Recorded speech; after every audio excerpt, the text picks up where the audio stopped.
વડોદરામાં બાઇકની પેટ્રોલની ટાંકીમાં વિદેશી દારૂ સંતાડી લઈ જતા 2 શખ્સ ઝડપાયા। વડોદરા શહેરના છાણી બ્રિજ ઉતરતા ફર્ટિલાઇઝરના ગેટ પાસે વોચ ગોઠવીને છાણી પોલીસે બાઇક પર જતા 2 શખ્સને વિદેશી દારૂના ક્વોટરિયા સાથે ઝડપી પાડ્યા હતા। બાઇકની પેટ્રોલની ટાંકીમાં ચોરખાનું બનાવી દારૂના ક્વોટરિયા સંતાડી રાખ્યો હતો। દારૂ, 2 મોબાઈલ અને બાઇક મળી ₹64,000નો મુદ્દામાલ કબજે કરાયો છે। પંચમહાલમાં 2 ટ્રક વચ્ચે ભયાનક ટક્કર બાદ આગ ભડકી, એક વ્યક્તિનું સળગી જતા મોત। પંચમહાલ જિલ્લાના ગોધરા તાલુકામાં શુક્રવાર 1 જાન્યુઆરી વહેલી સવારે કાળજું કંપાવી દે તેવી દુર્ઘટના સર્જાઈ હતી। ગોધરાના ડોક્ટરના મુવાડા ગામ નજીક 2 ટ્રકો વચ્ચે થયેલી જોરદાર ટક્કર બાદ એક ટ્રકમાં ભીષણ આગ ફાટી નીકળી હતી। આ અકસ્માતમાં ટ્રકની કેબિનમાં ફસાયેલા એક વ્યક્તિનું કરુણ મોત નીપજ્યું હતું। અમદાવાદમાં હની ટ્રેપનો ખતરનાક ખેલ, યુવકનું અંગત પળોનો વિડીયો ઉતારી 10 કરોડ માંગ્યા, મહિલા અને પત્રકારની ધરપકડ। અમદાવાદમાં હની ટ્રેપથી લોકોને ફસાવી મોટી રકમનો તોડ કરવો 2 પત્રકારોને ભારે પડ્યો છે।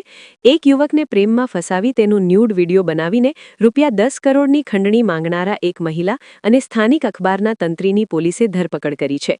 આ બંનેએ એક યુવકને વિડીયો વાયરલ કરવાની ધમકી આપી કરોડો રૂપિયાની ઉઘરાણી કરવાનો પ્લાન બનાવ્યો હતો।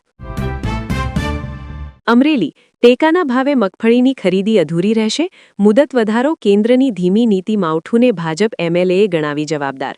ગુજરાતના 200 કેન્દ્ર પર મગફળીની ટેકાના ભાવે ખરીદી થઈ રહી છે, જેમાં કમોસમી વરસાદ, ટેકાના ભાવે કેન્દ્રો પર ધીમી પ્રક્રિયા સહિતના કારણોસર નિયત સમયમાં 100% ટેકાના ભાવે મગફળીની ખરીદી થઈ શકે તેમ નથી। ત્યારે સાવરકુંડલાના ધારાસભ્ય મહેશ કસવાળાએ કૃષિમંત્રીને પત્ર લખીને ટેકાના ભાવે ખરીદીની મુદતમાં વધારો કરવાની માંગ કરી છે। અમદાવાદ તંત્રની ઘોર બેદરકારીએ 4 વર્ષના માસૂમનો જીવ લીધો, ડ્રેનેજનું ઢાંકણ પડતા બાળકનું મોત। અમદાવાદ શહેરના પૂર્વ વિસ્તારમાં આવેલા સરસપુર રખિયાલ વોર્ડમાં મ્યુનિસિપલ કોર્પોરેશનની ગંભીર બેદરકારી સામે આવી છે। ડ્રેનેજની કામગીરી દરમિયાન સુરક્ષાના નિયમોને નેવે મૂકીને રસ્તા પર ખુલ્લું મુકાયેલું ભારેખમ ઢાંકણ 4 વર્ષના બાળક પર પડતા તેનું કરુણ મોત નીપજ્યું છે। આ ઘટનાને પગલે સ્થાનિકોમાં કોર્પોરેશન સામે ભારે રોષ જોવા મળી રહ્યો છે।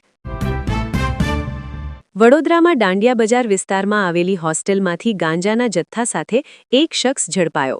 વડોદરા શહેરના દાંડિયા બજારમાં બ્રહ્મપુરી વિસ્તારમાં આવેલી હોસ્ટેલમાં રહેતા એક શખ્સને ગાંજાના જથ્થા સાથે ક્રાઇમ બ્રાન્ચે ઝડપી પાડ્યો હતો।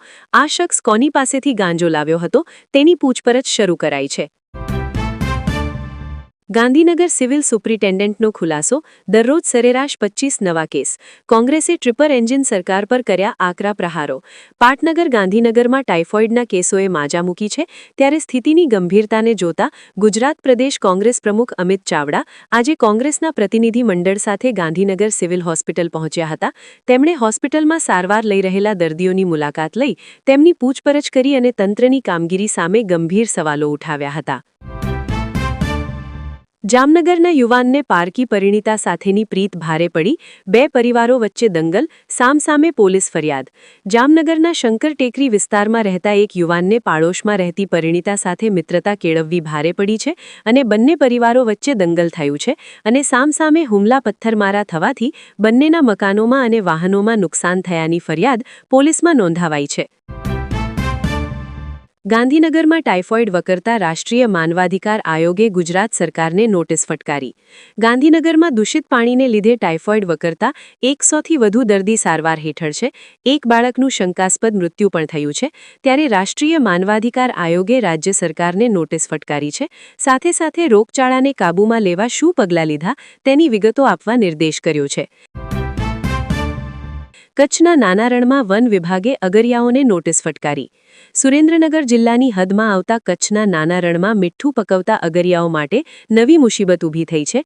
વન વિભાગ દ્વારા ઘુડખર અભયારણ્ય વિસ્તારમાં ગેરકાયદેસર રીતે મીઠું પકવતા હોવાનું જણાવી અગરિયાઓને નોટિસ ફટકારી છે અને જરૂરી આધાર પુરાવા રજૂ કરવા આદેશ આપ્યો છે। લીંબડીના મોટી કઠેચીમાંથી બોગસ ડોક્ટર ઝડપાયો। લીંબડીના મોટી કઠેચીમાંથી બોગસ ડોક્ટર ઝડપાયો છે। એસઓજી પોલીસના દરોડામાં કોલકાતાનો શખ્સ ડિગ્રી વગર જ પ્રેક્ટિસ કરતો હતો। પોલીસે એલોપેથિક દવા સહિતનો મુદ્દામાલ જપ્ત કરી કાર્યવાહી હાથ ધરી છે। ગોસળ ગામમાંથી ₹26.57 લાખના ગાંજાના 26 છોડ સાથે શખ્સ ઝડપાયો. સાયલા તાલુકામાંથી ફરી ગાંજાની ખેતી ઝડપાઈ છે. ગોસળ ગામની સીમમાંથી ₹26.57 લાખના ગાંજાના છોડ સાથે એક શખ્સ ઝડપ્યો છે. નશીલા પદાર્થોનું વેચાણ થાય તે પહેલા પોલીસે દરોડો પાડી ગાંજાના 26 છોડ સહિત ₹32.57 લાખનો મુદ્દામાલ કબજે કર્યો છે. ભારત સરકારની ગાઈડલાઈન મુજબ અમદાવાદમાં નવા 4 ફાયર સ્ટેશન બનાવવા મંજૂરી અપાઈ છે. સરદારનગર, રાણીપ ઉપરાંત હાથીજણ અને લાંબા ખાતે નવા ફાયર સ્ટેશન બનશે. શહેરમાં 50 ફાયર સ્ટેશનની જરૂર સામે હાલમાં બનેલા બોપલ ફાયર સ્ટેશન મળી હાલમાં 19 ફાયર સ્ટેશન કાર્યરત છે.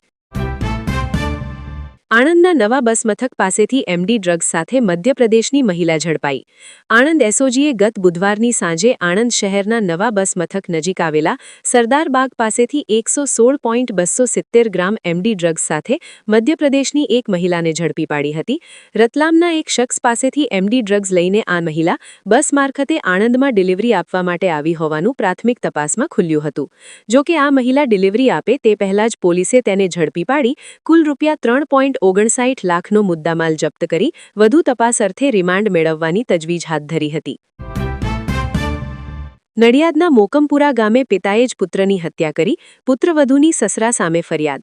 નડિયાદ રૂરલ પોલીસ સ્ટેશનની હદમાં આવેલા મોકમપુરા ગામે શેડી નદીના કિનારે પિતાએ જ પોતાના પુત્રની હત્યા કરી હોવાની ઘટના સામે આવી છે. પારિવારિક અદાવત અને જમીન બાબતે ચાલતા વિખવાદમાં પિતાએ પુત્રના માથામાં ઘાતકી હથિયારના ઘા ઝીંકી તેને મોતને ઘાટ ઉતારી દીધો હોવાના આક્ષેપ સાથે મૃતકની પત્નીએ સસરા સામે હત્યાની ફરિયાદ નોંધાવતા પોલીસે તપાસ હાથ ધરી છે. લીંબડીના જનશાલી ગામ પાસે ટ્રક પાછળ ટ્રક ઘૂસી જતા એકનું મોત. અમદાવાદ રાજકોટ હાઈવે પર ગોજારો અકસ્માત સર્જાયો છે. લીંબડીના જનશાલી ગામ પાસે ટ્રક પાછળ ટ્રક ઘૂસી જતા એકનું મોત થયું છે. અકસ્માતમાં ટ્રકનું પડીકું વળી જતા કેબિનમાં ફસાયેલા ચાલકનો મૃતદેહ ભારે જહેમત બાદ બહાર કાઢાયો.